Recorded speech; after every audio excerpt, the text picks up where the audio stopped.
Homo sapiens यानी हमारे पूर्वज। वैज्ञानिकों के दिमाग में शुरू से ही ऐसे विचार आते रहे हैं कि आखिर हम मानव का विकास कैसे हुआ।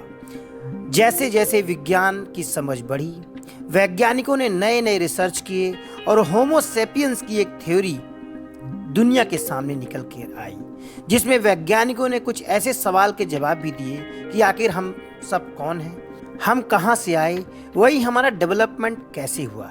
यह एक महत्वपूर्ण सवाल था। इसके बाद वैज्ञानिकों के अंदर डीएनए की समझ भी बढ़ती चली गई और डीएनए की समझ होने के बाद वैज्ञानिकों ने इस बायोसाइंसेस में कई सारे अनसुलझे रहस्यों को भी सुलझा दिया। इसी के साथ सबसे बड़ा रहस्य था कि होमो सैपियंस इस दुनिया में कैसे आए। दोस्तों, इसी के ऊपर हाल ही में यानी 2012 में जिम होल्ट ने एक किताब लिखी थी कि ये दुनिया क्यों है। इस किताब में भी बहुत सारे दिलचस्प क्वेश्चंस पूछे गए हैं। तो दोस्तों, आइए हम बात करते हैं और आपको बताते हैं कि आखिर होमो सैपियंस का विकास कैसे हुआ। दोस्तों, आप देख रहे हैं वर्ल्ड न्यूज़।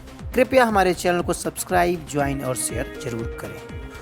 होमो सैपियंस के विकास पर सबसे ज़्यादा रिसर्च चार्ल्स डार्विन ने किया और उनकी एक किताब है जिसमें ओरिजिन ऑफ स्पीसीज में कई सारे तथ्यों को रखा। दोस्तों, आपको बता दें कि यह किताब 1859 में छपी। इसी में प्रजातियों का आना और रहस्यों से पर्दा भी उठा। दिलचस्प बात यह है कि आज से करीब 150 साल पहले ही ओरिजिन ऑफ स्पीसीज नामक बुक प्रकाशित हुई और जिसने समूची दुनिया में होमो सैपियंस और ह्यूमन डेवलपमेंट, वही स्पीसीज की ओरिजिन कहाँ से हुई, इसके बारे में कई सारे रहस्य खुले। और इसी के आसपास सर्वाइवल ऑफ द फिटेस्ट जैसी थ्योरी का भी जन्म हुआ, जिसमें वैज्ञानिकों ने इस बात का खुलासा भी किया कि सर्वाइव वही करेगा जो इस नेचर में सबसे ज़्यादा फिट होगा। इसी समय फूड चेन की भी समझ दुनिया में आई।